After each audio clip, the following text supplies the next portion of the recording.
disolver temporalmente el Congreso de la República. También las playas es copia.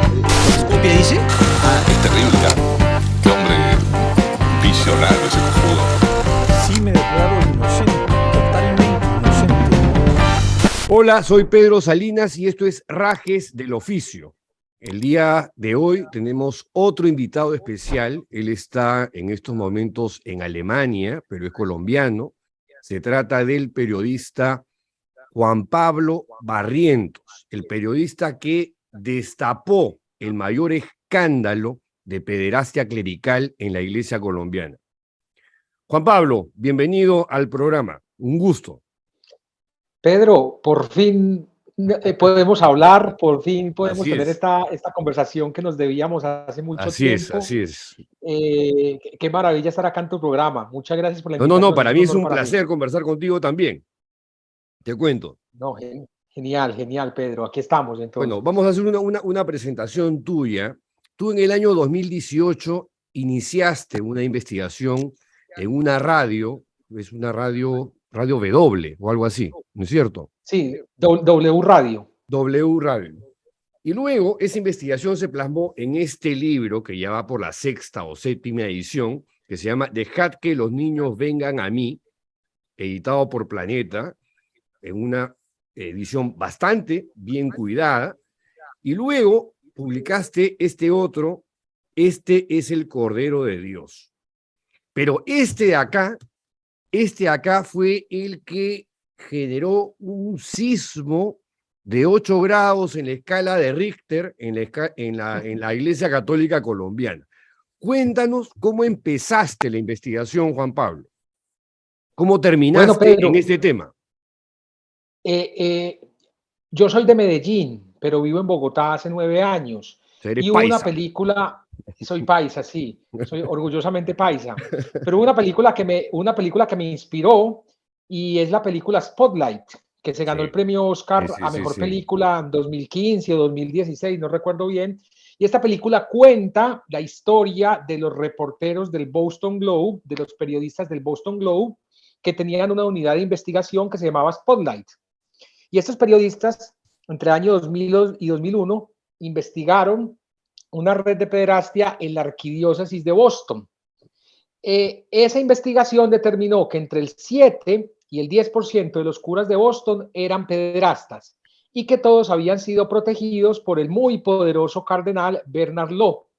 Esa entrevista, ese reportaje, esa investigación fue publicada el 6 de enero del 2001 y eso sí que causó un sismo en los Estados Unidos porque era un secreto a voces que había denuncias en muchas diócesis contra sacerdotes de la Iglesia Católica, pero nunca se había plasmado esa investigación en un periódico, en una unidad de investigación como la del Spotlight.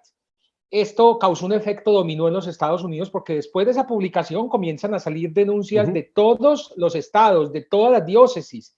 Comienzan los fiscales a documentar denuncias en todo el país. Yo creo que desde hace muchos años, repito, ya sabíamos que esto venía ocurriendo, pero esta película fue la que dio como el empujón para que mucha gente comenzara a hablar.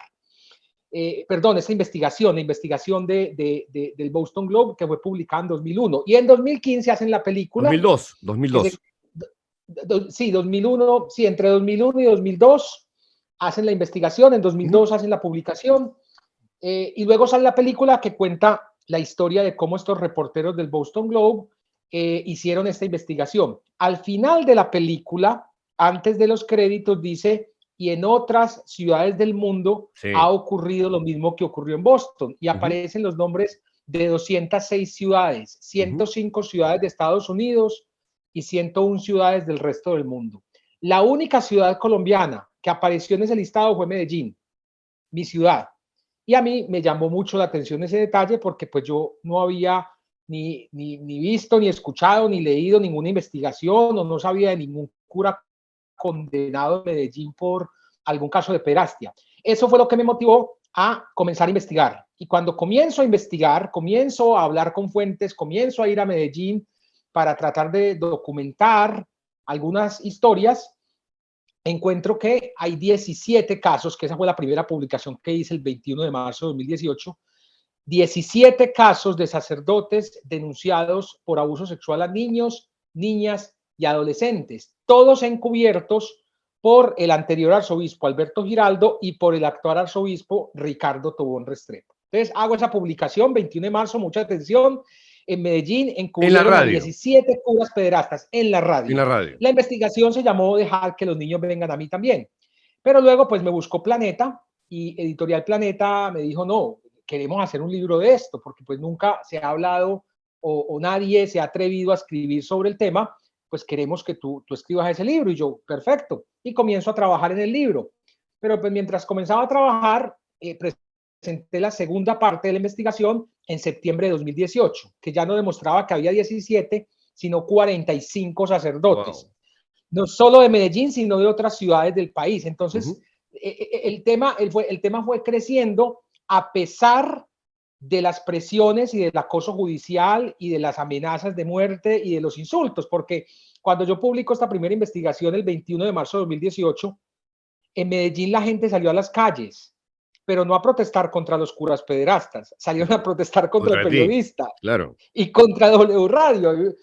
Salieron a protestar por el cura más famoso de Medellín, que se llama Carlos Yepes, que es un telepredicador pues bastante famoso, que él de inmediato empezó con el acoso judicial, me puso tutelas, me puso denuncias penales. Esas tutelas yo las gané en primera y segunda instancia, los jueces me dieron la razón. Luego llegaron a W Radio 46,000 firmas de ciudadanos exigiendo mi retractación. Obviamente no había nada de qué retractarse, porque presentamos y logramos documentar 3 denuncias contra este sacerdote pues muy famoso. En septiembre entonces de 2018 publico la segunda parte de Dejar que los niños vengan a mí en radio, y ya en 2019 llegó el libro que usted acaba de mostrar, y que le agradezco su generosidad, Pedro, por tener pues mis 2 libros. Llega este libro que en 7 capítulos documenta casos de abuso sexual a niños, niñas y adolescentes en todo el país. Y con ese libro lo que llega también es una lucha jurídica, un litigio estratégico para acceder a los archivos secretos de la Iglesia Católica, porque ellos están blindados por algo que se llama el concordato. Que el concordato pues era algo que tenían muchos países hace muchos años, pero hoy en día solo 19 países del mundo tienen concordato con el Vaticano. Acá lo hay, 13, acá lo hay. En Colombia también, 13 de América Latina y 6 países europeos son los únicos que tienen concordato. Entonces, con ese concordato y con su derecho canónico, ellos blindan sus archivos secretos, que se llaman así, archivos secretos. En el derecho canónico dice que toda diócesis deberá tener un archivo donde reposen las denuncias terrenales y celestiales. Suena hasta hermoso, es hasta poético. Pero mi argumento ante la Corte Constitucional fue, un momentico, una institución privada no puede ufanarse, no puede decir, oiga, es que tenemos unos archivos donde reposan denuncias por violencia sexual contra niños, niñas y adolescentes. Y además no pueden decir que no las van a entregar. El derecho canónico no puede estar por encima del derecho ordinario. Aquí me da mucha pena, pero estos son crímenes. Aquí no estamos hablando ni de pecados ni de faltas, son delitos. Así es. Y son los delitos más graves, que son los que se cometen contra los niños. Y fue así como en 2020 la Corte Constitucional de Colombia me dio la razón y emitió la sentencia T-09120, que obligó a la Arquidiócesis de Medellín y a todas las diócesis de Colombia a entregar la información que yo como periodista, o que cualquier periodista o cualquier ciudadano solicite a las diócesis, arquidiócesis y comunidades religiosas. Y ya para redondear, entonces yo comienzo a enviar derechos de petición, que así se llama aquí en Colombia, son peticiones. Hiciste lo mismo que hizo uno de los periodistas de Spotlight en la archidiócesis de Boston. Sí, claro, comencé a mandar peticiones, claro. Comienzo a visitar muchas fuentes y ellos se comienzan a negarme el acceso a la información, a pesar de que ya tenía una sentencia de la Corte Constitucional. ¿Qué pasó? Que después nuevamente vuelvo a la Corte Constitucional. La Corte Constitucional escoge otra de las tutelas que yo interpuse por acceso a información, y este año, el 2 de junio de 2022, la Corte Constitucional emitió una segunda sentencia, la sentencia SU 191-22, que de nuevo obliga a la Arquidiócesis de Medellín y a todas las diócesis y arquidiócesis de Colombia a entregar información que esté relacionada con violencia sexual contra niños, niñas y adolescentes. Entonces, esto ha sido un triunfo grande del medio de comunicación en el que trabajo, ha sido un triunfo grande del periodismo, porque hemos podido demostrar en la Corte Constitucional que aquí nadie está por encima de la ley, que aquí a los sacerdotes los tienen que juzgar como a cualquier otro ciudadano, que aquí el derecho canónico no puede estar por encima del derecho ordinario, que aquí tenemos una constitución y una ley que todos debemos respetar. Ya con base o con la primera sentencia en las manos es cuando comienzo, repito, a enviar peticiones a todo el país. Voy a Villavicencio, que encontré un caso muy doloroso, que es el del segundo libro. Este es el Cordero de Dios, de un hombre que fue abusado sexualmente e inducido a la prostitución por 38 sacerdotes. ¡Wow! Desde sus 14 años, el primero lo abusó y lo abusó por unos meses, luego se lo pasaba a otro y a otro y a otro y a otro. Se aprovecharon de sus necesidades, de su orfandad, un niño que no tenía papá, que no tenía mamá, se aprovecharon de todo y por 20 años 38 sacerdotes se los rotaron como si fuera un objeto. Entonces, gracias también a esa primera sentencia de la Corte Constitucional, pude llegar al caso de Villavicencio, pude descubrir lo que pasaba en Villavicencio y pude escribir este segundo libro, pues, que se llama Este es el Cordero de Dios. Y ahí vamos, ya con esas dos sentencias, lo que estoy haciendo, Pedro, es enviando derechos de petición a todas las diócesis, arquidiócesis y comunidades religiosas de Colombia. ¿Y la justicia ordinaria colombiana está haciendo algo? Absolutamente nada. Nada. Es una vergüenza. Es una vergüenza porque uno le pregunta a la Fiscalía General, oiga, ¿cuántos casos de sacerdotes denunciados por violencia sexual tienen aquí? 9 o 10 casos. Y yo ya he documentado más de 200 casos, ¿ya? Entonces la Fiscalía, que debería iniciar investigaciones de oficio, incluso no lo hace. Recientemente el arzobispo de Medellín, obligado por la sentencia de junio de 2022, entregó una lista de 36 sacerdotes denunciados en Medellín, que son muchos más, porque él sigue encubriendo a muchísimos más depredadores sexuales. Y el día que hace pública esa información, ese mismo día se la entrega a la Fiscalía. La Fiscalía debió haber arrestado al arzobispo, porque ¿cómo es posible que haya 36 denuncias y que este señor se las haya guardado en unos archivos y no haya puesto estas denuncias en el escritorio de un fiscal? Y le escribo yo a la fiscal del caso, María Victoria Salazar, oiga, señora fiscal, usted ya comenzó a llamar a estos sacerdotes, ya comenzó a llamar a las víctimas para recibir su declaración, ya llamó al arzobispo de Medellín a preguntarle por qué tenía escondida esta información, y no responden. No responden porque ponen por encima la camándula y la Biblia, porque dicen, no, es que qué pesar de los sacerdotes, no, es que esto ocurrió hace muchos años, y no importa si ocurrió hace muchos años, o sea, pudo haber ocurrido hace 50 años, y las víctimas responden de manera diferente. Hay víctimas que denuncian de inmediato, otras denuncian al año, otras a los 10 años, a los 20 años, y la mayoría se llevan ese dolor, esas tragedias a la tumba, no lo cuentan. Pero aquí a uno no le corresponde, ni a un fiscal ni a nadie, preguntarle a una víctima, ¿usted por qué se demoró tanto para denunciar? Un momentico, una víctima denuncia cuando se siente en la capacidad de hacerlo, cuando escuchó de pronto a otro hacerlo, cuando tomó el valor, cuando psicológicamente estuvo preparada. Pero la mayoría ni siquiera denuncia. Entonces es una vergüenza que aquí los fiscales colombianos, que el fiscal general de la Nación, al que le ha enviado 1000 peticiones, diciéndole, oiga, ¿usted qué va a hacer? No hagan absolutamente nada, porque claro, este es un tema también de político, ¿no? Es un país de mayorías católicas y nadie se quiere meter con la Iglesia Católica, que sigue siendo muy poderosa y sigue teniendo mucha incidencia en las decisiones políticas que se toman en este país. Entonces ha hecho más la Corte Constitucional, pero pues obviamente ellos pueden hacer desde lo constitucional mucho, pero no desde lo penal. Ha hecho más la Corte Constitucional que la Fiscalía en preocuparse por investigar todas estas denuncias que yo ya he documentado y que yo les he pasado copia a ellos. Yo, señor fiscal, aquí están las denuncias que yo he hecho. ¿Cuándo va a llamar a estos sacerdotes? No pasa absolutamente nada. Con el caso de Villavicencio, una denuncia absolutamente documentada, además una historia hermosa. ¿Qué es la que aparece acá? ¿Por qué? Sí, en Este es el Cordero de Dios. Digo que es hermosa, no la historia de Pedro, que es el que yo lo llamo Pedro ahí, por una historia trágica, Digo que es hermosa porque fueron dos mujeres las que destaparon esta red de pederastas de Villavicencio. El arzobispo de Villavicencio hace poco lo sacaron de Villavicencio y ya no es arzobispo. Esa sede quedó vacante. Pero ¿Como fueron estas dos consecuencia de tu mujeres, investigación? sí, por cuenta de esta investigación. Y le cuento rápidamente, Pedro, cómo fueron estas dos mujeres las que destaparon este escándalo. El Papa Francisco les ordenó a todas las diócesis del mundo, hace algunos años, crear unas comisiones en cada diócesis para el cuidado de los niños, niñas y adolescentes. O sea, es tan grande el tema del abuso sexual en la Iglesia Católica que el Papa dijo, no, hay que crear en cada diócesis una comisión que se encargue de analizar, de estudiar estos casos, de investigar, ¿ya? La mayoría de estas comisiones son de papel, pues. Está el obispo, está el vicario general, está el canciller, y meten a 1, 2, 3 personas ahí manipulables, porque debe haber psicólogos, abogados, pero son manipulables. Ahí se hace lo que el obispo diga y punto. Y tienen esas comisiones simplemente para seguir tapando. Son una vergüenza. Creo que son más comisiones de escucha que otra cosa.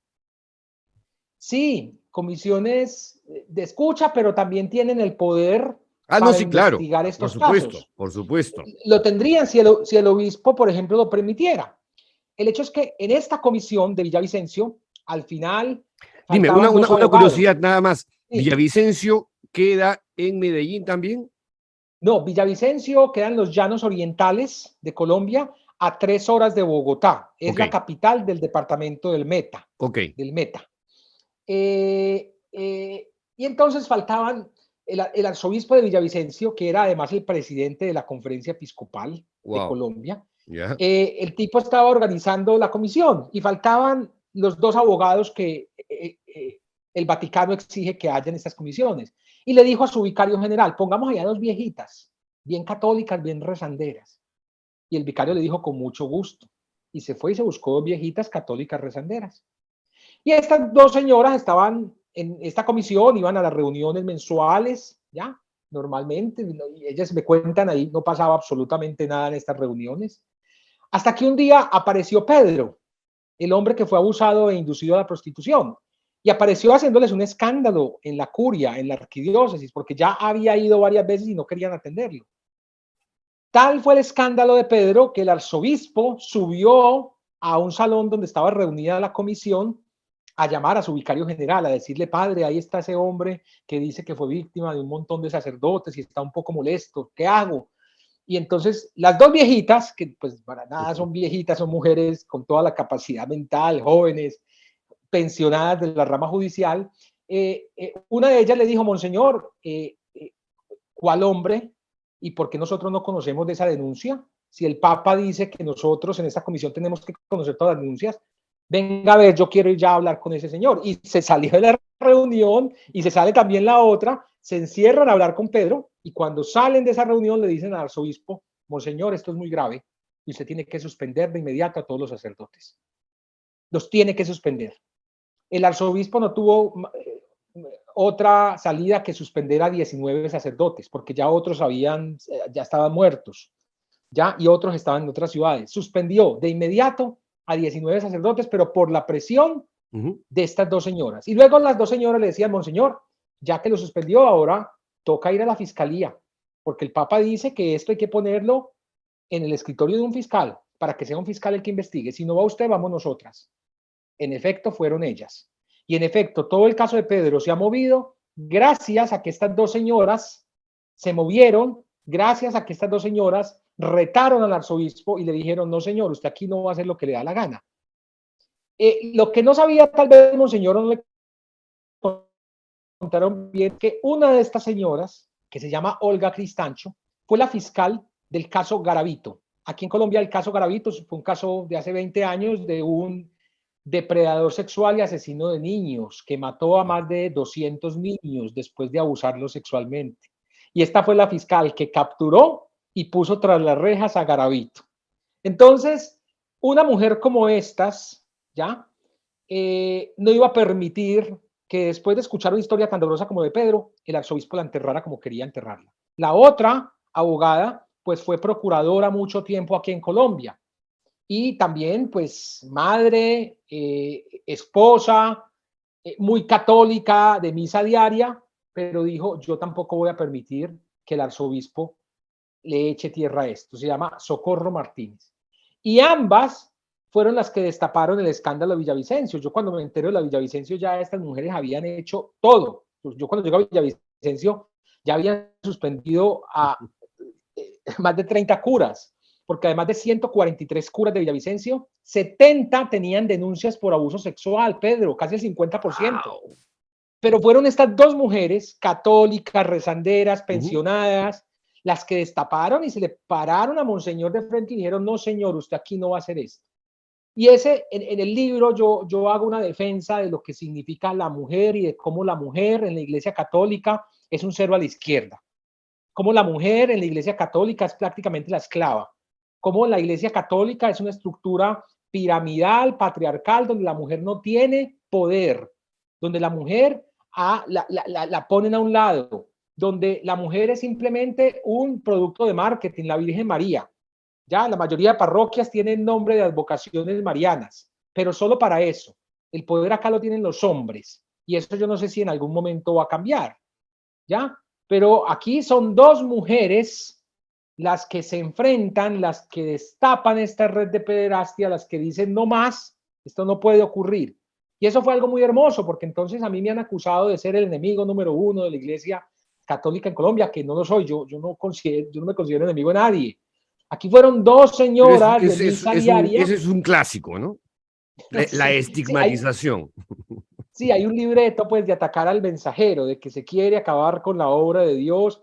No, con la Iglesia, esa no es mi intención. Esta es una institución que lleva más de 2000 años y no se ha acabado, ni yo la voy a acabar, ni pretendo acabarla.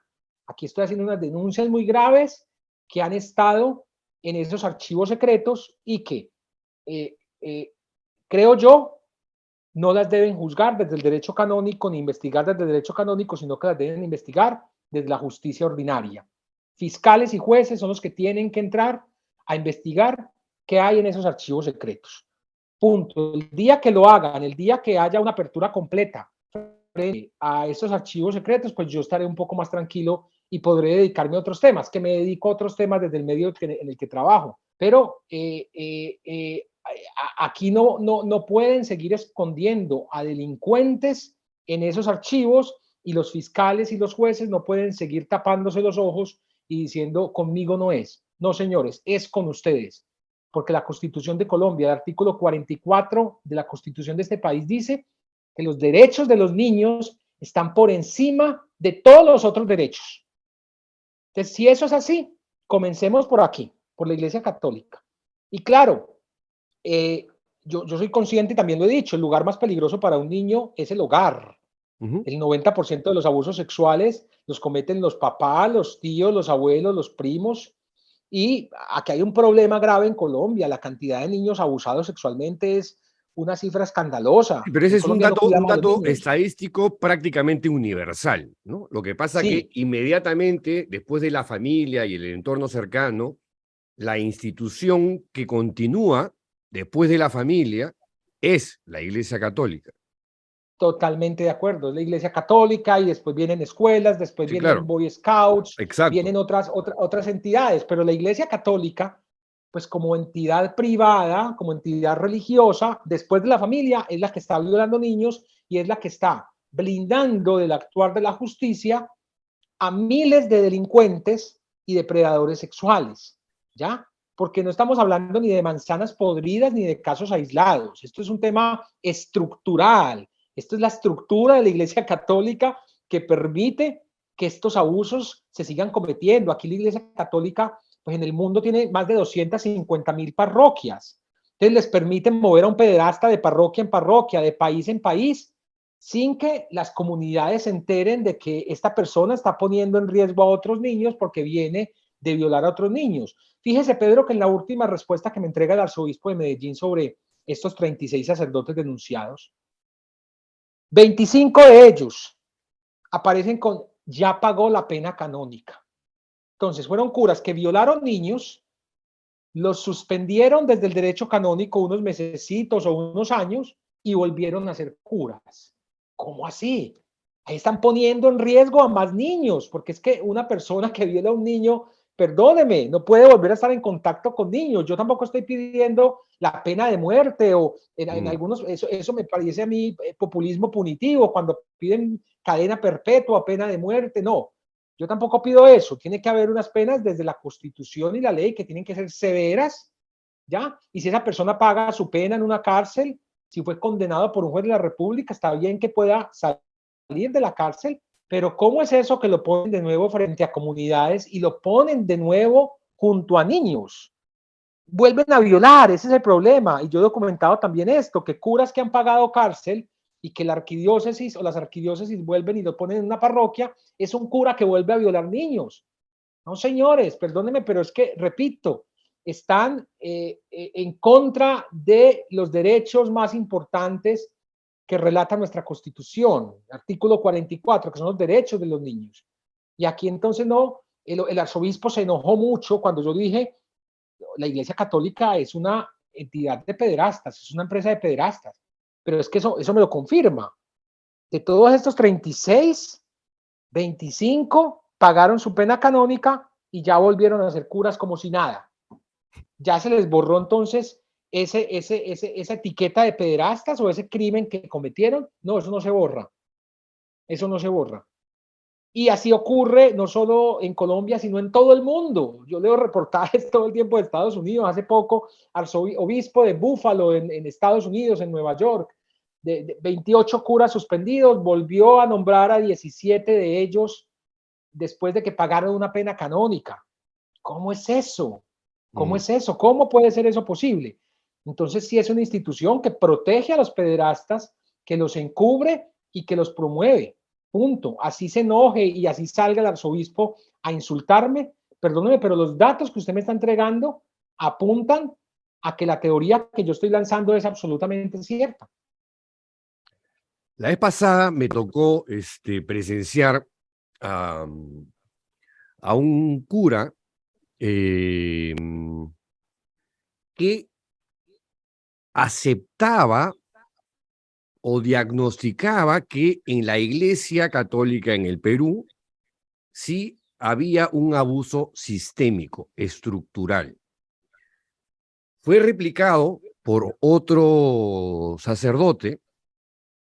Te estoy hablando, digamos, de los que yo considero de los buenos, ¿no es cierto? Porque en la Iglesia, así como tienes esta legión de pederastas que se sirve de la estructura eclesial y de sus códigos canónicos y de sus propias jurisdicciones, también tiene gente que está peleando contra esta lacra. No son la mayoría, lamentablemente, pero los hay. Este otro le decía, yo no puedo concebir que la Iglesia fue creada para eso, la Iglesia fue creada con otro fin, ¿no? La Iglesia fue creada por Jesucristo desde la cruz y patatín y patatán.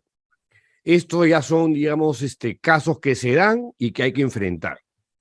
De acuerdo a tu experiencia investigando el caso de la pederastia clerical en Colombia, ¿cuáles son tus reflexiones, tus conclusiones que has extraído como lecciones en esta historia investigativa?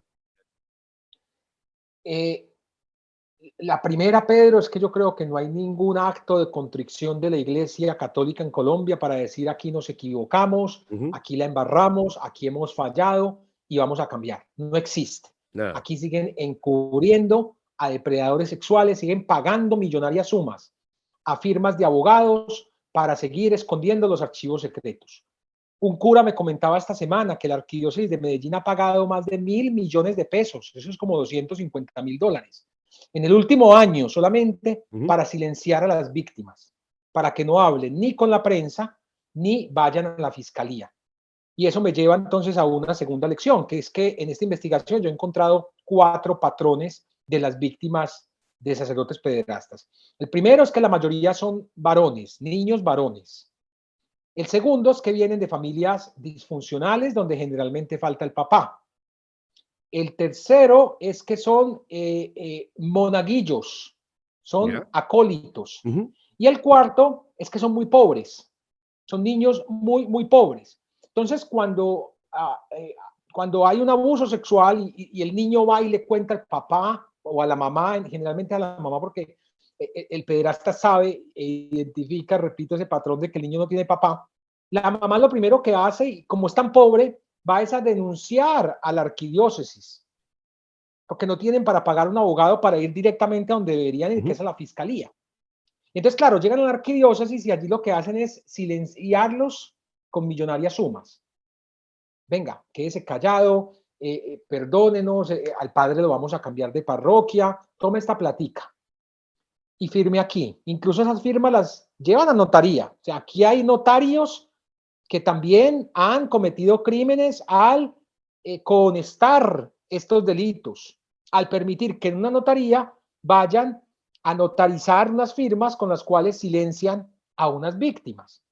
Entonces, es una vergüenza, y ahí la justicia por eso no conoce estos casos. Esos casos y esas denuncias se quedan en lo que entonces yo llamo los archivos secretos. Los archivos secretos, porque ahí cada cura tiene su ficha, y en esa ficha la Iglesia Católica sí es muy cuidadosa y a rajatabla sigue lo que es el derecho canónico para consignar ahí las denuncias que haya contra los curas. Entonces, primero, repito, no ha habido un acto de contrición para decir aquí la hemos embarrado. Segundo, aquí siguen silenciando a las víctimas para que no hablen, para que no le cuenten al periodista, para que no vayan a donde deben ir, que es a donde un fiscal, y lo silencian con millonarias sumas de dinero. Ya, eso pues lo he documentado y es muy triste, y yo siempre le digo a la gente aquí, ojo, que usted está dando la limosna en la iglesia, está dando la ofrenda, y esa ofrenda se está yendo a pagar abogados para esconder los archivos secretos y para silenciar con millonarias sumas a víctimas de curas pederastas, Y yo diría que lo tercero, Pedro, aquí tiene que haber un revolco mucho más grande, desde el Vaticano, desde el Papa Francisco. En algún momento se pensó, este es el tipo, este es el que lo va a hacer, y yo de pronto creo que él puede tener buenas intenciones, pero también ha dado pasos en falso. Lo que ocurrió en Chile, cuando llega y dice en Chile que las víctimas están mintiendo, muéstrenme pruebas, tráiganme pruebas, y cuando se da cuenta de que nadie le fue o muy poca gente fue a las misas que él celebró en Chile, y cuando él regresa al Vaticano dice, la embarré, y me va a tocar tomar cartas en el asunto, y es ahí cuando suspende a siete obispos y los saca de sus cargos, ¿ya? Pero luego nos encontramos lo del Papa Francisco y el cardenal McCarry, que él nunció en Washington, ¿ya? También encubierto por el Papa Francisco.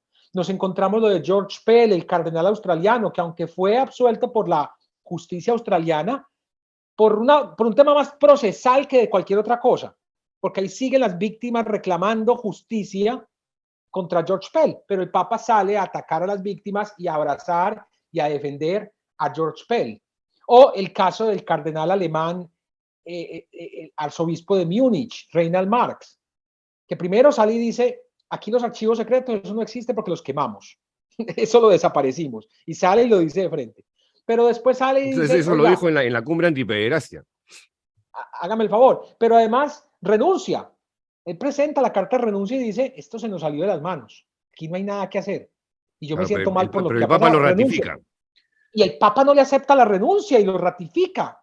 Entonces yo digo, ¿cuáles son las buenas intenciones acá del Papa Francisco? No las veo, ¿ya? Yo entiendo que él está en medio también de muchos lobos, en medio de muchos personajes nefastos y oscuros que no quieren que estos temas se descubran. Y aquí el trasfondo de todo esto es el dinero. Aquí la Iglesia Católica es ante todo una empresa. Es una empresa que produce mucho dinero, y el reconocer que han cometido estos delitos significa reconocer a las víctimas y reparar a las víctimas. Entonces, en Estados Unidos la justicia sí es muy dura en decir, ustedes tienen que reparar con estas millonarias sumas, y les ha tocado vender iglesias para poder reparar a las víctimas. Lo mismo está ocurriendo en Canadá, ¿ya? Pero en el resto del mundo lo que hace la iglesia es, no, sigamos tapando y sigamos encubriendo, porque es que si reconocemos, tenemos que reparar, y si reparamos se nos acaba el negocio.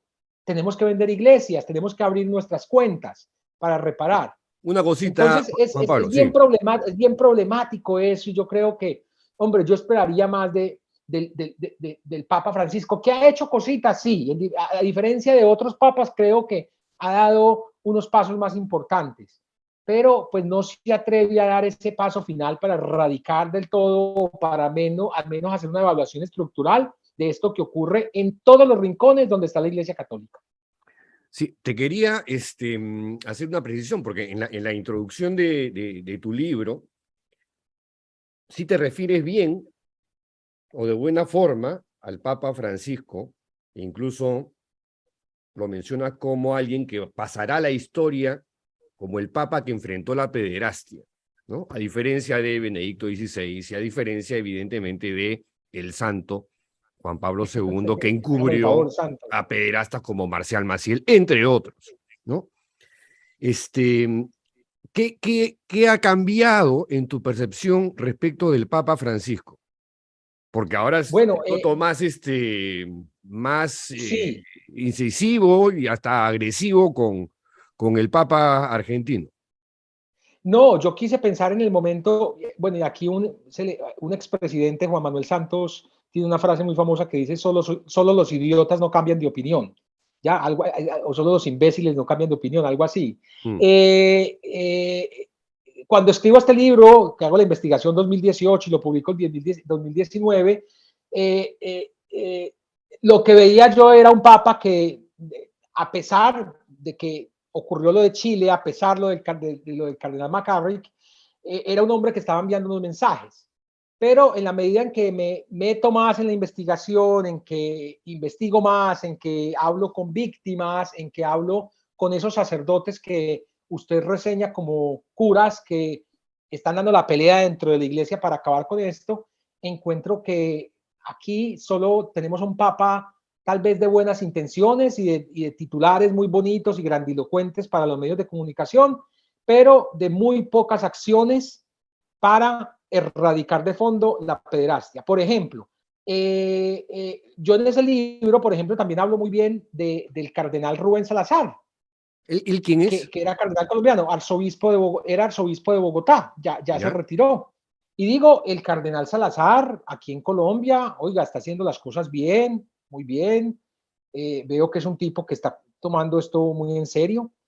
Y después de publicar el libro, encuentro que el cardenal Salazar encubrió también a decenas de curas pederastas. Y yo digo, pero yo cómo no vi eso. Obviamente, en una edición nueva del libro, yo en una nota al pie digo, oiga, se descubrió que el cardenal Rubén Salazar encubrió a decenas de pederastas, pero además entonces él decía, y también empoderado porque yo escribí eso de él en el libro, entonces él salía a decir en los medios, es tan violador el que viola como el que encubre. Él decía eso. Y Bueno, después cuando además yo estaba... es una verdad de perogrullo, ¿no? Es una verdad del Claro, tamaño de una catedral. total. Y cuando ya descubro que lo había encubierto a pederastas y publico esto en Caracol Radio, donde trabajaba, ahí sí se quedó callado el cardenal, ahí sí no dijo nada, ahí sí me bloqueó, ahí sí no salía a hablar y a dar entrevistas. Entonces, claro, desde que comencé esta investigación hasta ahora, pues los hallazgos han sido mucho más poderosos y he cambiado de opinión basado en hechos frente a unos personajes que yo pensaba que estaban haciendo las cosas bien. Pero y para concluir ahí, hay un personaje en Bogotá que se llama Luis Manuel Ali Herrera, que es el obispo auxiliar de Bogotá. Este obispo está en la comisión que creó el Papa para defender a los niños, supuestamente, pero hay una comisión ya central del Vaticano para todo el mundo, y este obispo es el representante del Papa en esa comisión. Y yo también tenía la mejor imagen de este señor. Yo no, este es un señor serio que creo que va a hacer las cosas bien. No, lo que encuentro es que conectó con el cardenal Rubén Salazar para encubrir a decenas de pederastas. Y entonces también, y actualmente él es el secretario de la conferencia episcopal, y sale ahora en videos a decir, vamos a proteger a los niños y vamos a firmar un documento, y esto no puede ocurrir. Pero le habla al mundo. Cuando se trata de Colombia, el tipo no dice absolutamente nada. El tipo no le exige a sus hermanos obispos que entreguen a todos los pederastas o que entreguen y que abran los archivos secretos. El tipo no le dice a su jefe, el actual arzobispo de Bogotá, que es el presidente de la conferencia episcopal, que se llama Luis José Rueda Aparicio, que me entregue los archivos secretos, porque aquí también ha ocurrido algo, y es que el arzobispo de Bogotá, Luis José Rueda Aparicio, presidente de la Conferencia Episcopal, el arzobispo de Cali, Darío Monsalve Mejía, el obispo de Sonsón Río Negro, Fidel León Cadavid, a los tres les he ganado tutelas en las cuales jueces de la República les ordenan entregar los archivos secretos. Pedro, han pasado ya más de 8 meses desde que gané esas tutelas y estos señores se niegan a cumplir unas sentencias judiciales. Oye, ¿y eso Entonces, no es obstrucción a la justicia? Totalmente, es obstrucción a la justicia y los jueces deberían iniciar de inmediato un incidente de desacato, pero a los jueces les da miedo. Y yo les digo a los jueces, pero por favor. Incluso pienso allanamiento a las oficinas arzobispales para llevarse esos documentos que no quieren entregar. Y arrestarlos. Es que aquí en Colombia, cuando no se cumple una sentencia judicial, aquí en Colombia no han ordenado el arresto del presidente, cuando no cumple una sentencia judicial. Y además son sentencias judiciales de esos mismos jueces. Entonces, esta semana recibí la decisión de Cali, donde la jueza dice, no voy a iniciar incidente de desacato. Hace 4 meses recibí la noticia del juez de Bogotá, donde dice, no voy a iniciar incidente de desacato. Estoy esperando a ver qué me dice un juez de Río Negro, que es en el departamento de Antioquia, sobre el obispo de Sonsón Río Negro. Pero es una vergüenza que estos señores crean que están por encima de la Constitución y la ley. Pero aquí lo que quiero decir es, el presidente de la Conferencia Episcopal, que es el que debería dar ejemplo, que es el arzobispo Gustavo de Bogotá. Petro, el arzobispo de Bogotá. Gustavo Petro en su posesión dijo, lo saludó y dijo, este es un hombre de paz, porque es el primero que sale a marchar a favor de las víctimas y sale a hablar de los derechos humanos, pero es un gran encubridor de pederastas.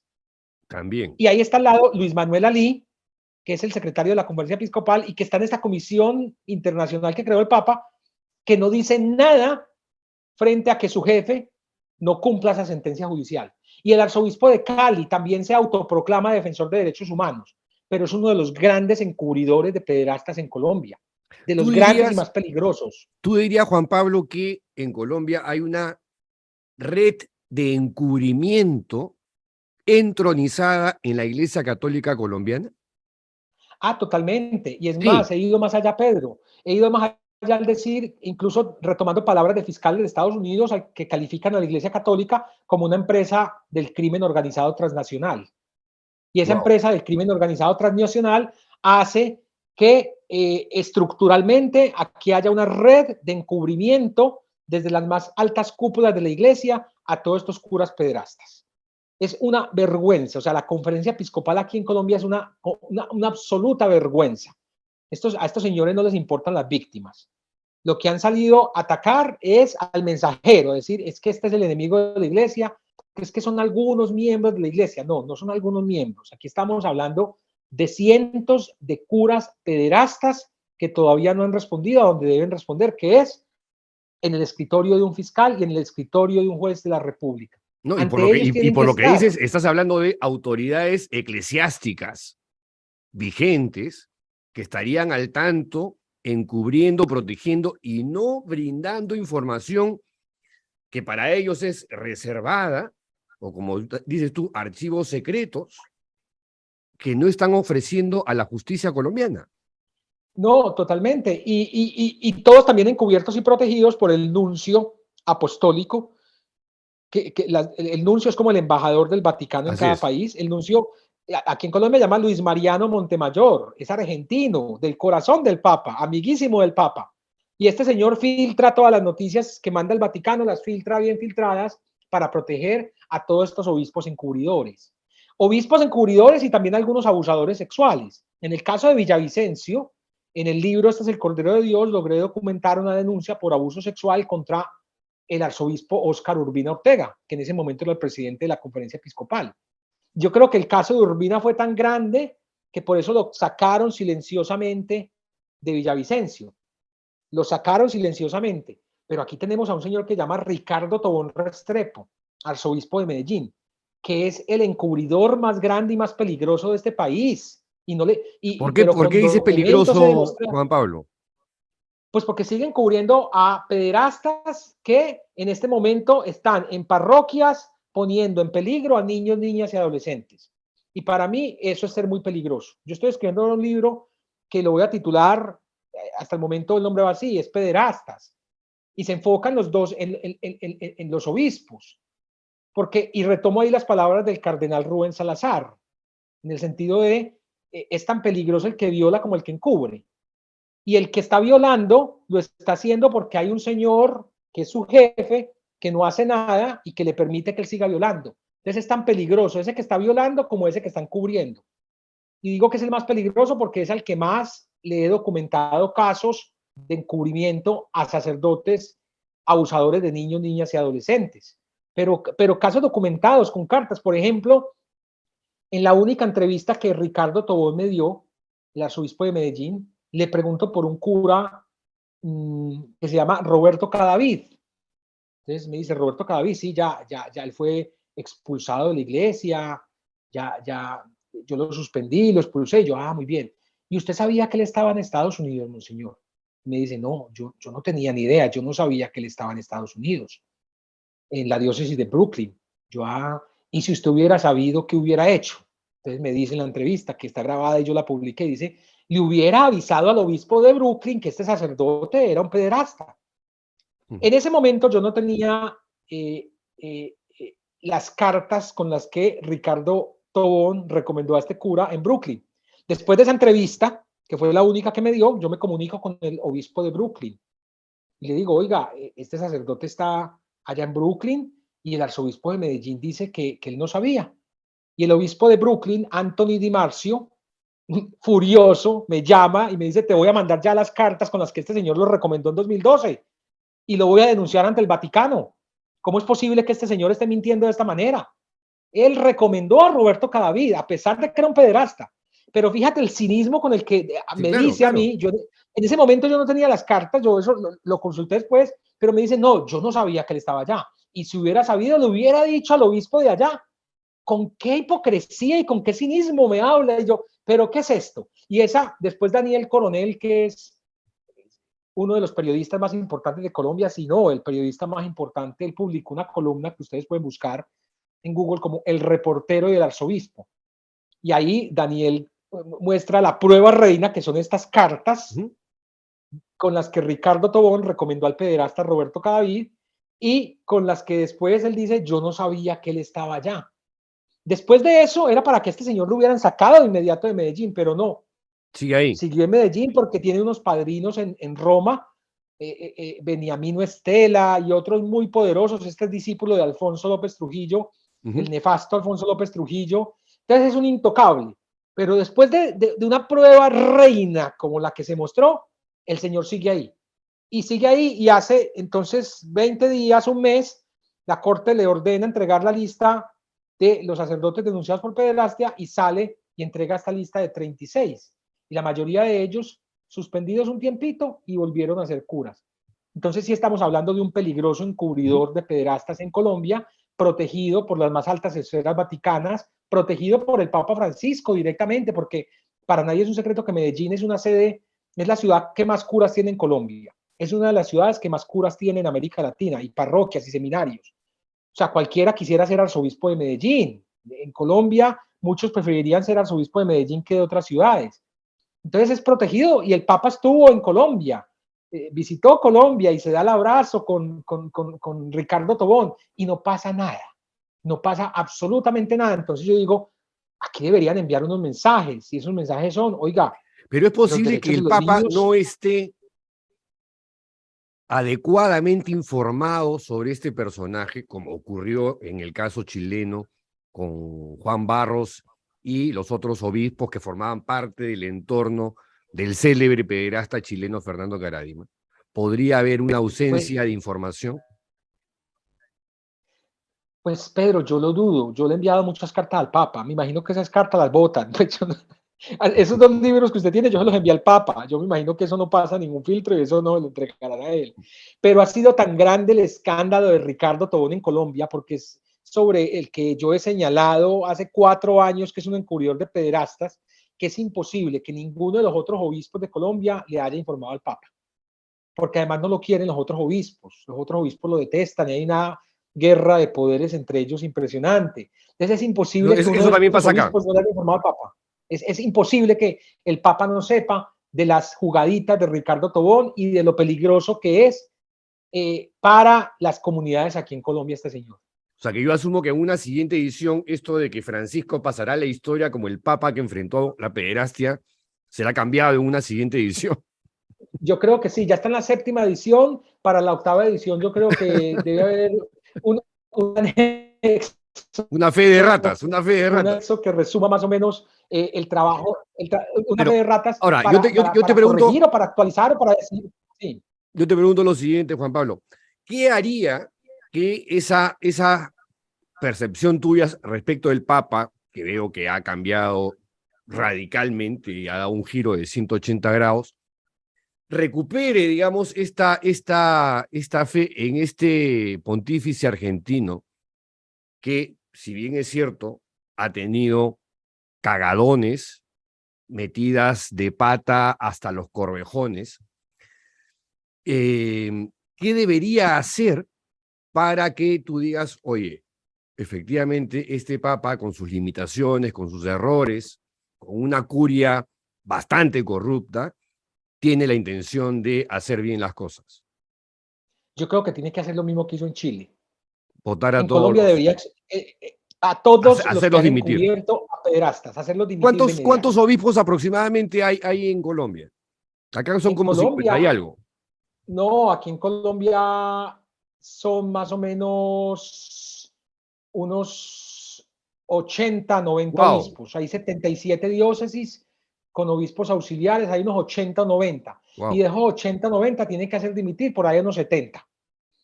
De los cuales he documentado que han encubierto al menos a un caso, pero es que ya un caso es grave. Y que no lo va a hacer, pero si envía un mensaje de hacer dimitir a 5, a 10, O y sea, no solo en sí Colombia, en estaríamos todos los hablando de otros una red países. de encubridores. Claramente. Pero totalmente, una peligrosa red de encubridores de pederastas, una red que se blinda además con el fervor de la gente, que se blinda con el concordato, que se blinda con el fervor de muchos jueces y fiscales. O sea, la red de los obispos en Colombia es una red muy peligrosa, son tipos absolutamente peligrosos además. O sea, y mucha gente entonces, no, yo creo que estas cosas también hay que hablarlas sin eufemismos y sin adornar las palabras. No son pecados, no son fallas, son delitos. No y son estos crímenes. delitos siguen siendo encubridos, esos crímenes encubridos, perdón, Encubiertos. siguen siendo encubiertos por estos señores. ¿Ya? Entonces, el día que el Papa haga, no solo en Colombia, sino en toda América Latina, porque además todos esos casos llegan a una oficina del Vaticano que se llama la Congregación para la Doctrina de la Fe. Allá tienen absolutamente documentado todo. Abran esos archivos de allá y entérense de quiénes son los obispos que han encubierto a estos pederastas y hagan un barrido. Ahí ya yo sí podría volver a eso que pensaba el Papa en la primera edición del libro Dejar que los niños vengan a mí. Sí, yo no he llegado todavía a ese giro de 180 grados respecto de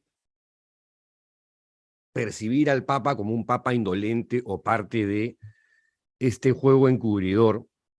Sí tenía esa percepción hasta que visitó Chile y Perú, cuando efectivamente, como narraste tú, llama a las víctimas de Fernando Caradima calumniadores, mentirosos, pero cuando él llega a Roma y alguien le dice, que creo que fue el cardenal O'Malley, Santo Padre, la cagó, ¿no?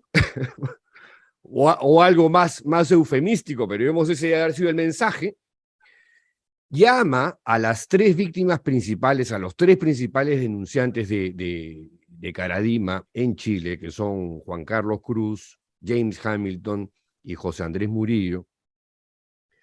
Ahí yo sí creo que ha habido un cambio, una conversión, un cambio de mentalidad por parte del Papa, y a partir de ahí comienza a hacer cosas.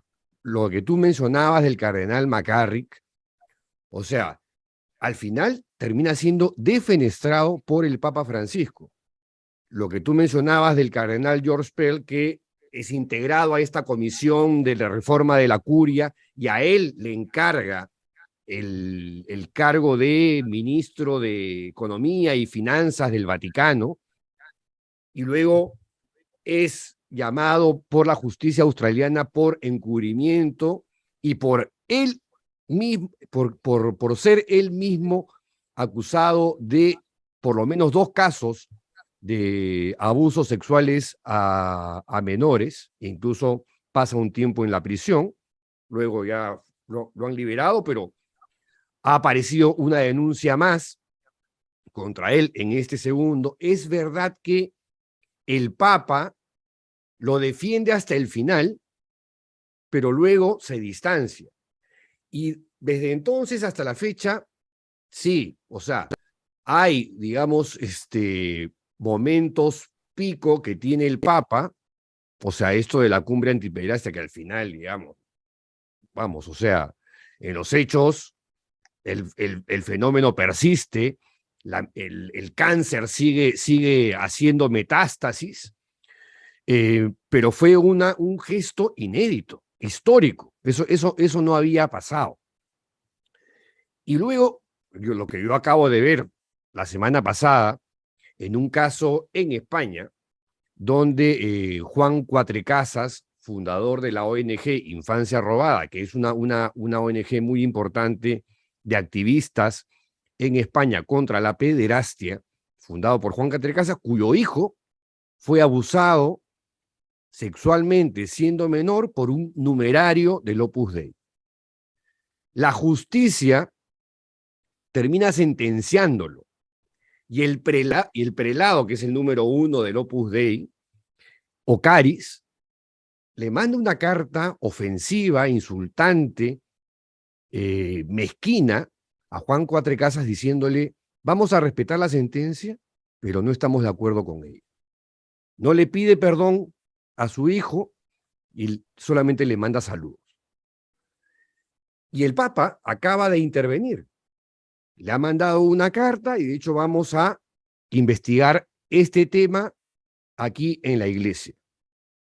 Juan Cuatrecasas es alguien que también, digamos, mira al Papa como yo, o sea, digamos, pese a todo, tiene gestos, como dices tú, algunos son para la platea, ¿no es cierto? Gestos efectistas para la tribuna, pero a veces también tiene acciones bastante eficaces y no es menos cierto que sí hay una curia instalada que no quiere este tipo de cambios, que no se ventilen este tipo de cosas, y pastores que no lo acompañan, ¿no? Que le dicen que sí, y de la boca para afuera se llenan diciendo sí, que este es un mal, lo que decía este obispo, arzobispo, cardenal en Colombia, el que encubre también es un delincuente, pero todavía no llego a esa sensación tuya de que el Papa es parte del problema. Antes lo decía, antes de la visita a Santa Marta por parte de los 3 chilenos, ese era mi sensación. Pero esa cambia cuando yo veo que en Chile efectivamente lo primero que hace es hacer dimitir a todos los obispos chilenos, pero también no es menos cierto que, como conversé hace poco con José Andrés Murillo, bueno, pero después de eso no pasó nada, ¿no? O sea, otra vez se ha vuelto a una suerte de inercia y de indolencia y todo quedó como un paréntesis muy bien intencionado, de mucho impacto, de alto impacto mediático, pero la cosa quedó ahí nomás. No han habido más reformas, no han habido más cambios. Han habido cambios en el derecho canónico, pero todavía la iglesia pues camina a un ritmo paquidérmico que no es el del común de los mortales, y yo creo que sí, deberían ser cambios más radicales, más ágiles, porque este problema se sigue alargando y lo único que hace con eso es revictimizar más a las víctimas que denuncian, ¿no? Sorry por Sí, este paréntesis, pero pero me parece maravilloso eso que has dicho para señalar algo, y es que en todos los casos que tú has señalado tienen un común denominador. y es que las víctimas se han asociado. Ha habido asociación de víctimas para correcto. salir a reclamar y para Sí. salir a decir, aquí nos han violentado, Ujú. ¿ya? Y entonces, claro, esas víctimas que se asocian están todo el tiempo en contacto con los medios de comunicación y están todo el tiempo en entrevistas y van a entrevistas y están con el tema siempre muy vigente ahí, ¿ya? El problema que veo yo en Colombia es que las víctimas todavía no se han asociado, no hay una asociación de víctimas, no hay una víctima representativa de todos estos casos que yo he publicado, y a mí no me corresponde hacer eso porque yo no soy activista, soy periodista. Exacto. ¿Ya? Les correspondería a ellos. Pero es tan importante esa víctima que ya se ha asociado como esa víctima que todavía desde el anonimato ha denunciado a los pederastas. Entonces, claro, el Papa ha sido muy diligente para atender a todas esas víctimas que en el mundo han levantado sus voces desde asociaciones que además son escuchadas por los medios de comunicación, ¿ya? En España lo que está ocurriendo ahora pues, me parece maravilloso. El periódico El País de España tomó el liderazgo para denunciar todo esto, Así es. para decir, mire, estos son los 39 obispos encubridores, ¿ya?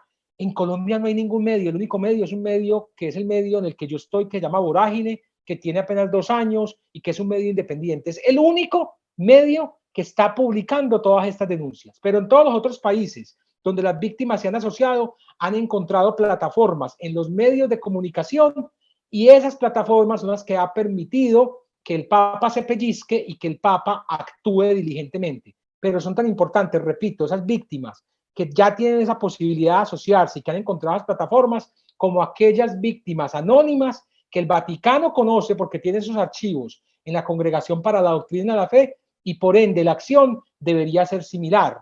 Entonces sí, hay una acción del Papa frente a esto, deberían asociarse las víctimas, claro, eso es lo que uno quisiera, reunirse, fundar un movimiento que les permita reclamar por sus derechos, que les permita tener entrevistas, ir a los medios de comunicación a contar sus historias, porque eso sí hace que la iglesia se pellizque. Ya cuando eso está en las primeras planas de los periódicos, cuando los noticieros de televisión están abriendo con estas historias, ahí se pellizcan y ahí sí desde el Vaticano pues actúan. De resto, no van a actuar. Una pregunta más personal. ¿Qué se siente ser el llanero solitario en las peleas contra la pederastia clerical? Bueno, sería injusto decir solitario en el sentido... tengo un equipo que es mi equipo de Vorágine, en el cual somos 12 personas. Ya, pero igual son una minoría. Igual, ¿te gustaría que otros medios asuman el tema como lo asumen ustedes? Uy, claro, y eso no pasa. Eso no pasa. No pasa. Hace el 25 de agosto, cuando el arzobispo públicamente sale a señalarme como que yo soy el hombre que está persiguiendo a la Iglesia Católica y el enemigo de la Iglesia Católica, ese día todos los medios enfocaron al arzobispo con el discurso del arzobispo contra el periodista, ¿ya? Pero de resto, eso no está pasando. Eso no está pasando y a mí me encantaría que pasara. Que los medios como El País de España, que es un medio muy poderoso, pero que en Colombia también lo hicieran. Es que son muchas víctimas. Pero no, yo creo que esto me da más fuerza, me compromete mucho más en mi trabajo periodístico, me compromete mucho más con las víctimas que se han acercado y que me han abierto el corazón para contarme estas historias tan trágicas. Me ha comprometido con la disciplina de sentarme a escribir un libro, que a propósito yo todo lo que recojo de esos libros yo se los doy, se lo entrego a las víctimas, porque no quiero que nunca me acusen, como han salido a decir, es que se está enriqueciendo por esos libros. Primero, un autor no se enriquece con un libro, a menos de que sea Gabriel García Márquez, no se enriquece. Conozco el discurso. Sí, pero segundo, yo les estoy donando todo eso a las víctimas. Oiga, mire, eso es para ustedes, ¿ya? Pero eso también me ha dado la disciplina de sentarme, a escribir, a investigar, a publicar, como esta frase de George Orwell, periodismo es publicar lo que alguien no quiere que se publique, lo demás son relaciones públicas. Entonces, esto yo creo que me ha comprometido más con mi quehacer periodístico, me ha dado también fuerzas y me ha dado mucho cuero frente el 25 de agosto, repito, cuando el arzobispo sale a insultarme con este video, y publica mis datos personales, mi teléfono y mi correo electrónico. Pedro, la cantidad de insultos, de amenazas de muerte, impresionante. Pero eso me ha dado también la fortaleza de que, esto ya me ha dado la fortaleza de, ya eso no me hace daño, ya a mí, antes me haría mucho daño y corría pues como a entristecernos, decir, güey, pucha, me va a pasar algo, me van a matar. No, ya esto me ha dado una fortaleza muy grande, me ha dado una fortaleza grande que tal vez antes no tenía. Ya veo la vida también de otra forma frente a esas historias tan dolorosas y tan terribles que a uno le cuentan. Historias de muchas víctimas que se han suicidado, que han terminado en el suicidio, muchísimas. Me ha ayudado también esto. Yo no soy abogado, yo soy periodista, pero hoy en día yo me defiendo solo frente a las denuncias penales y las tutelas. A mí me llega cuando lancé el segundo libro, este es el Cordero de Dios, el mismo, al mes me llegaron 7 acciones de tutela, 7 demandas de 7 curas diferentes, y yo las respondí solo y las gané en primera y en segunda instancia. He llegado O sea, a la Corte tú fuiste a Constitucional las solo, instancias judiciales sin abogado. sin abogados. Sin abogado. Entonces eso también me ha ayudado a aprender un poco de derecho constitucional, de derecho penal. Cuando me denuncian penalmente que me toca ir a la audiencia de conciliación con el cura, voy solo y me defiendo solo, ¿ya? Entonces eso también ha hecho que yo me meta un poco en estudiar un poco de derecho, en formarme para aprender a defenderme. Ahora, la Entonces, justicia colombiana, en términos de institucionalidad, ¿qué tan fuerte es? Porque acá, tanto el Ministerio Público como el Poder Judicial son instituciones febles, ¿no? Lábiles con la corrupción, dependiendo qué fiscal o qué juez te toque. Pedro, mira, ahí O sí sea, tengo que te decir cuento, yo que... o sea, a mí, Sí, el claro. arzobispo de Piura, que es una región al norte del país, del sodalicio de Vida Cristiana, me querelló por difamación por un artículo que escribí en el que hacía un símil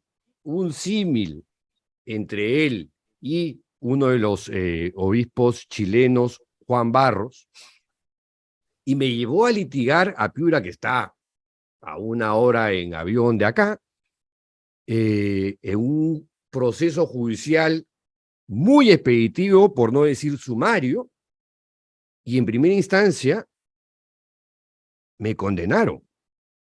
Me condenaron. Después él se desistió porque, o sea, hubo una presión divina. Creo que el Espíritu Santo se posó sobre su cabeza y lo iluminó.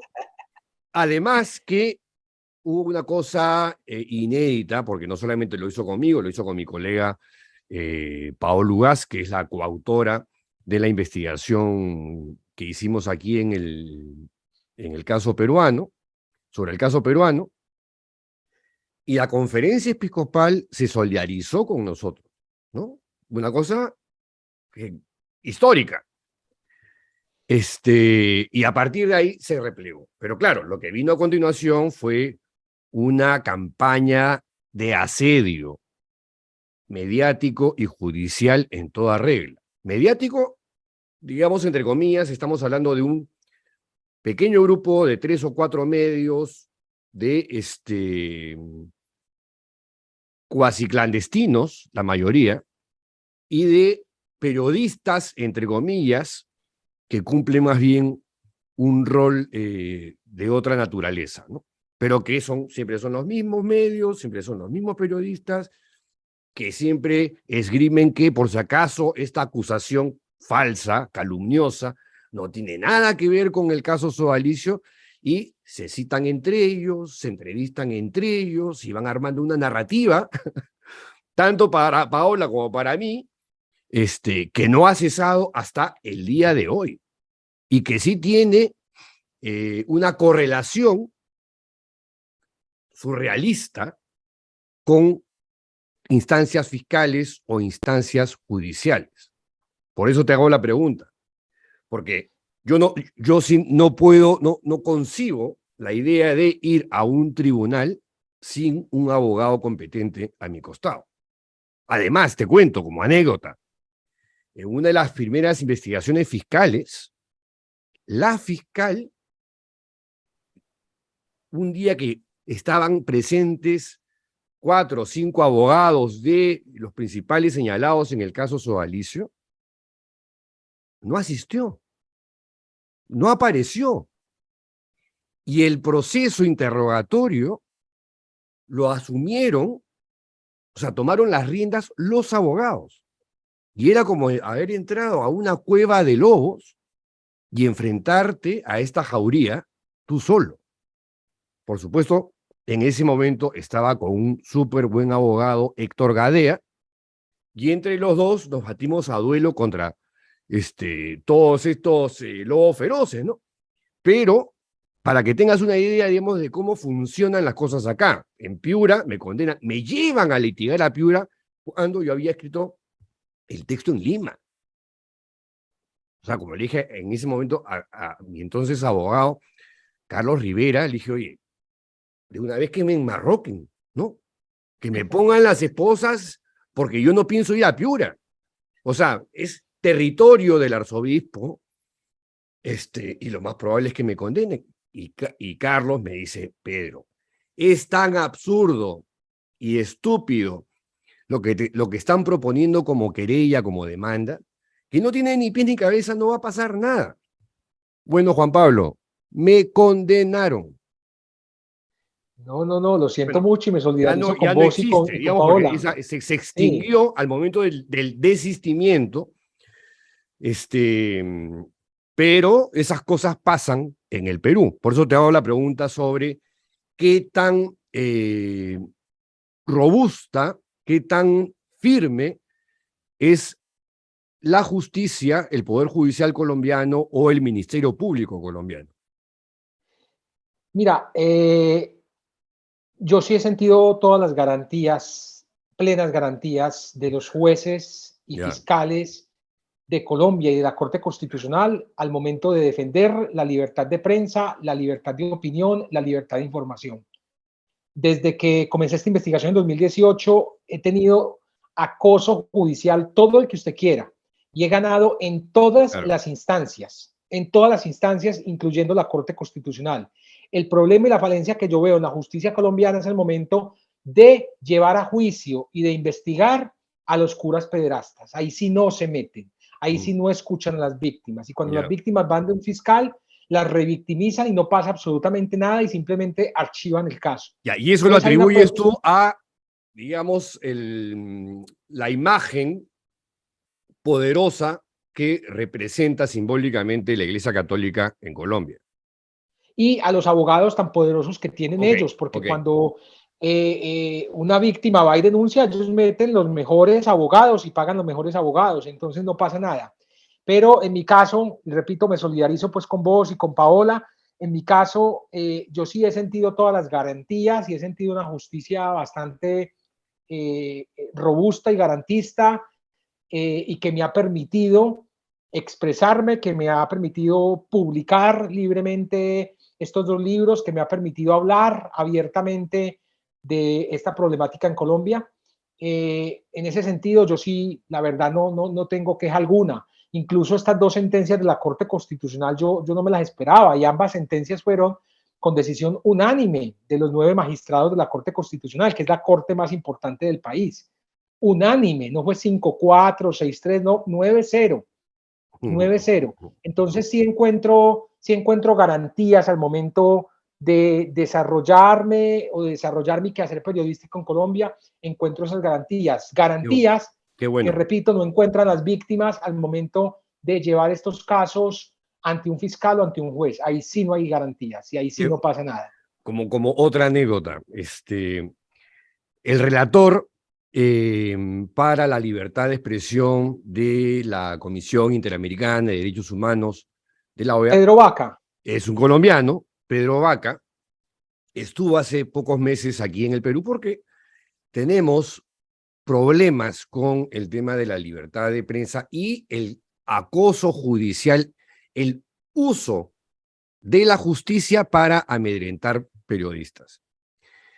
Y dentro de su apretada agenda hubo una reunión a la que se denominó Caso Sodalicio, donde estábamos sentados Paolo Ugaz, yo, José Ugaz, que es un abogado muy comprometido con el tema, gente de la Coordinadora de Derechos Humanos, o sea, gente afectada, digamos, por este asunto, el periodista Daniel Llovera, que hizo una investigación potentísima en la cadena Al Jazeera,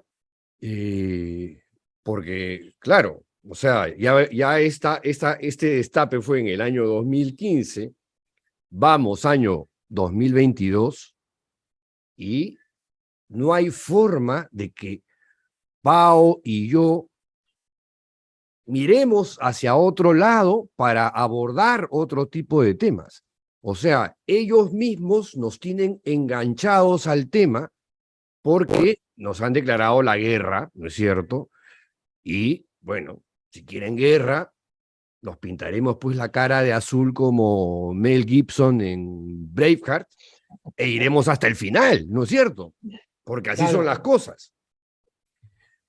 Pero claro, el mensaje al final es, mira lo que le está pasando a Paolo Ugaz y a Salinas, ¿no es cierto?, para que otros se inhiban antes de meterse en estos temas, que podría ser una de las razones por las que otros medios no quieren entrarle al bulto, ¿no? No es la única, pero digamos, podría ser una de las razones de que otros periodistas la piensen dos veces antes de entrar al tema de la pederastia clerical y se van por el tema de la corrupción en el gobierno, la corrupción en el poder judicial, el tema de la inseguridad ciudadana y qué sé yo, ¿no? No, total. A Pedro Vaca yo le aprecio mucho porque me Pedro causó me muy buena defendió a impresión. mí. No, es maravilloso. Él me defendió a mí cuando, antes de yo meterme con la Iglesia Católica, me metí con una agrupación religiosa muy poderosa acá en Colombia, la Iglesia Internacional del Dios Ministerial, de una señora que es la líder, que se llama María Luisa Piraquive. Ya, pero que Es es la una pastora secta. Piraquive. Es una secta. Sí, donde yo diga eso, me caen mañana con 50 tutelas, pues van a decir, nosotros no somos ninguna secta, sino que somos una agrupación religiosa. Y yo denuncié incluso a María Luisa Piraquive antes de comenzar con mi trabajo de investigar la pederastia eclesial, y Pedro Vaca fue el que estuvo a mi lado en todas esas audiencias de conciliación. Pues antes de eso a mí nunca me habían denunciado o muy pocas veces, entonces sí necesitaba como de un abogado que estuviera ahí apoyándome. Él era el director en ese momento de la Fundación para la Libertad de Prensa de Colombia, pero pues es un tipazo que además dejó una fundación para la libertad de prensa en Colombia bastante firme, disciplinada, con recursos, que defiende a los periodistas, que defiende la libertad de prensa.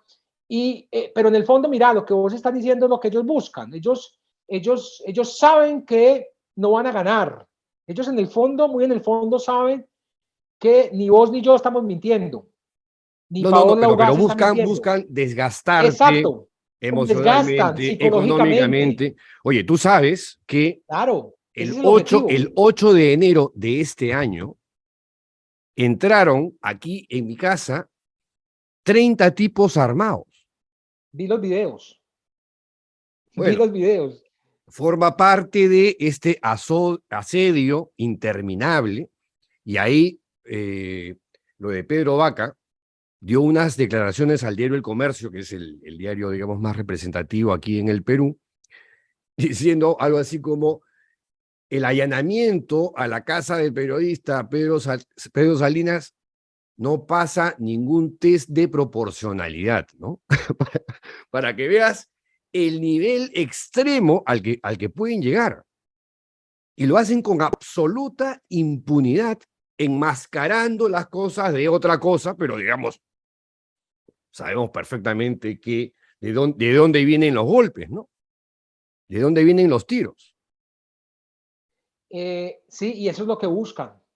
Eso es precisamente lo que buscan, desgastarte económicamente con el pago de abogados, desgastarte psicológicamente, desgastarte para que solo te concentres en tu defensa judicial. Y eso, en mi caso, lo que ha ocurrido. Claro, yo he aprendido mucho Mira, yo, derecho yo por no el fumaba y desgaste de ahora responder fumo. tutelas y demandas. Pero permíteme, te hago una pregunta. Ahora yo paso a entrevistar solo con una Dale, pregunta. dale. Entonces, ahora que hablábamos del Papa Francisco, ¿cuál ha sido la reacción del Papa Francisco frente a todo el escándalo del sodalicio en el Perú? ¿Qué acciones ha tomado? ¿Ha sido vehemente en tomar alguna acción? ¿Ha ignorado completamente el tema?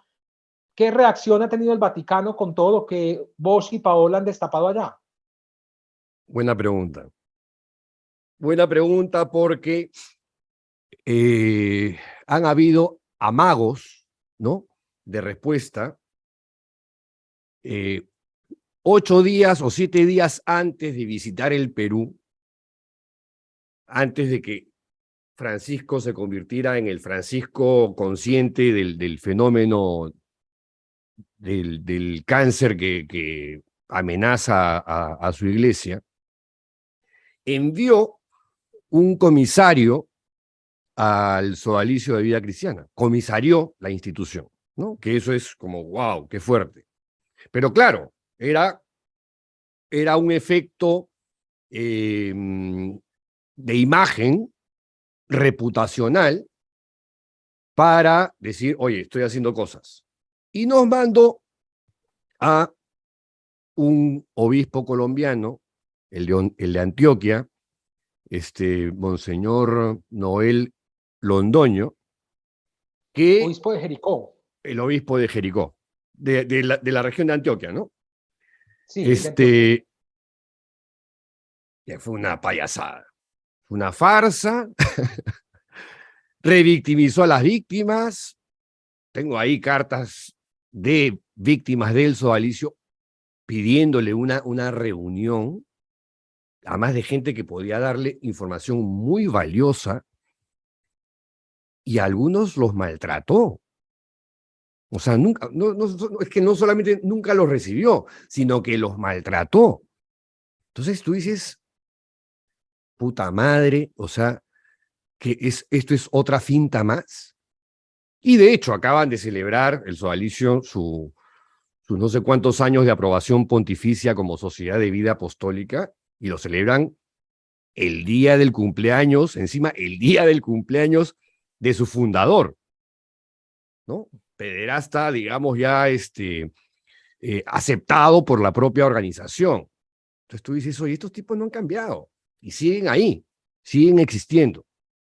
Como siguen existiendo los legionarios de Cristo y como siguen existiendo otro tipo de estas asociaciones que promovió con mucho entusiasmo el Papa Juan Pablo II, y ahora vemos que en los últimos años se han destapado casos de estos fundadores que han terminado siendo pederastas, varios de ellos, que además no han sido pocos. Y a tu pregunta, mira, ni Pau ni yo todavía, todavía le estamos concediendo el beneficio de la duda al Papa Francisco, ¿no? Porque sí es verdad que en nuestros procesos la intervención inicial de la Iglesia Vaticana sí tuvo un efecto importante. O sea, como te digo, a mí me condenaron, pero inmediatamente el arzobispo se desistió, ¿no? No porque le salió del corazón, fue por otras razones. Pero nada, sí es una buena pregunta. Es una buena pregunta porque yo sí creo que el Papa es una persona muy bien intencionada. Lamentablemente, la gente de la que se rodea y en la que él confía no es necesariamente, pues, como dices tú, terminan resultando encubridores o pederastas, como ocurrió con George Pell, o como ocurrió con el otro, el cardenal chileno que formaba parte del grupo de la Reforma de la Curia, Javier Francisco Errázuriz, ¿no? Y otro más que también estaba ahí, que también terminó implicado en uno de estos casos. y tienen de vocero al hondureño Madariaga, que ha tenido en el pasado una serie de declaraciones Desafortunadas. desafortunadas, encubridoras, como las de el colombiano ya fallecido Castrillón Hoyos, ¿no? En el sentido de que, oye, si yo me entero de que uno de mis sacerdotes es pederasta, yo soy ante todo padre y este es mi hijo y yo por supuesto haré todo por él antes que llevarlo a la justicia o algo así, digamos, que ha sido la actitud tradicional de la Iglesia Católica en los últimos 50 años. Y sí veo que con este Papa todavía han pasado cosas, pero es verdad, o sea, no, los cambios no son radicales, no han sido drásticos, hay mucha impunidad y la justicia no ha llegado para las víctimas, por lo menos en el caso peruano. Eso sí, digamos, te lo concedo, ¿no?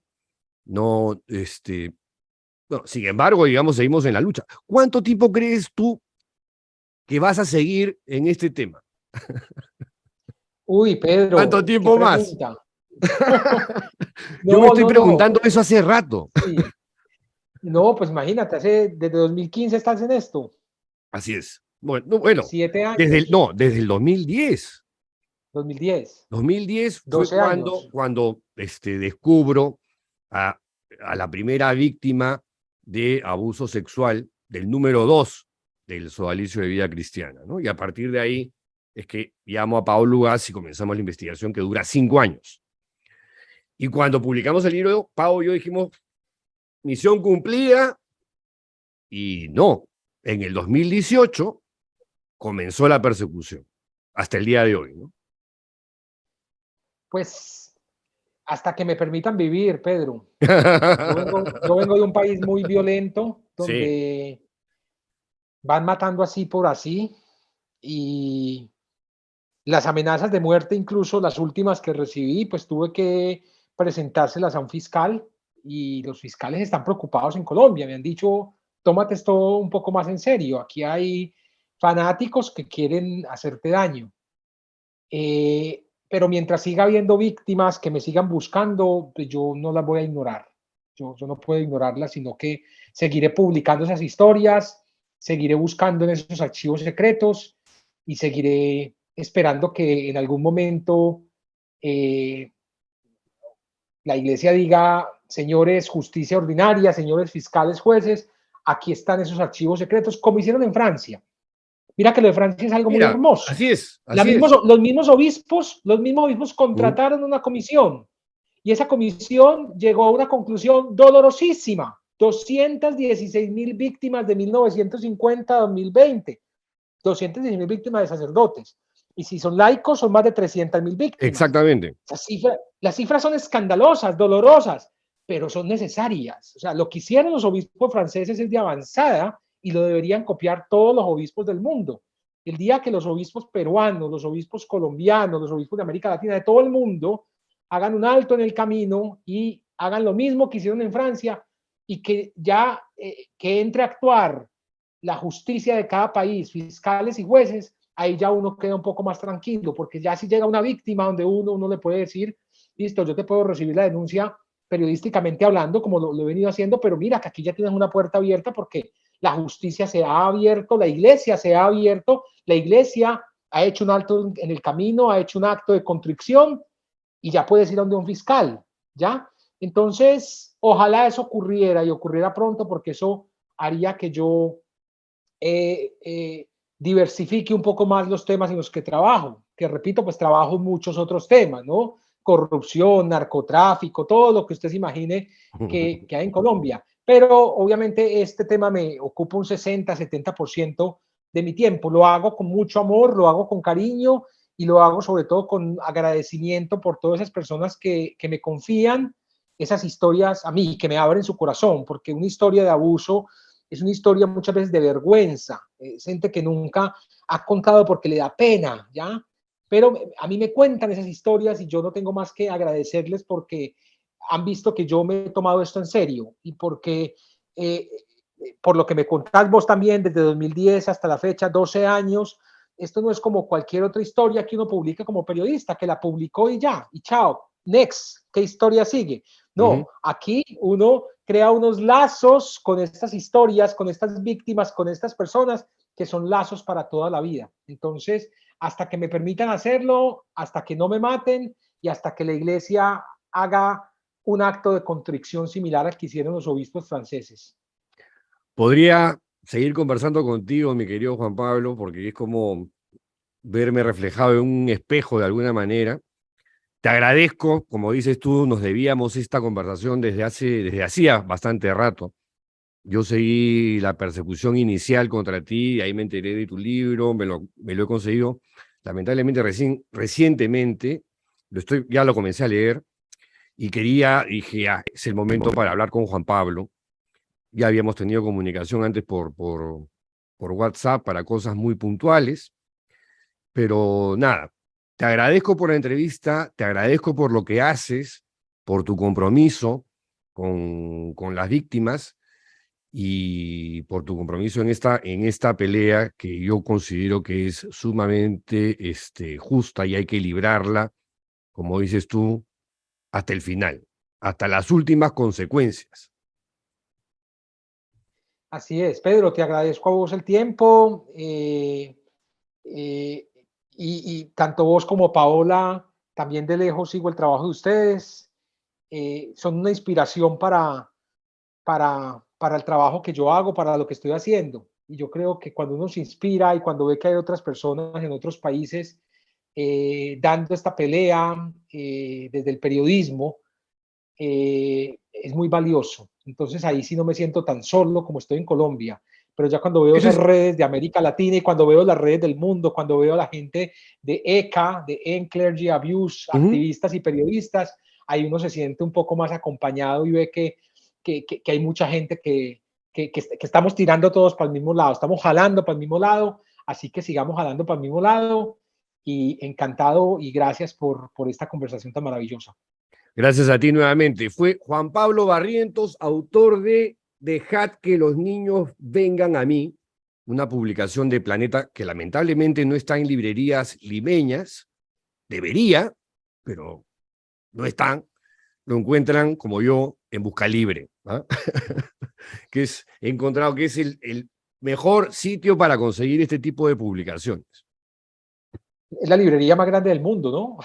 No lo sé, pero ahí encuentras casi todo. Casi todo. En Colombia Buscalibre la venden así. Esta es la librería más grande del mundo, entonces claro, te llega a la casa.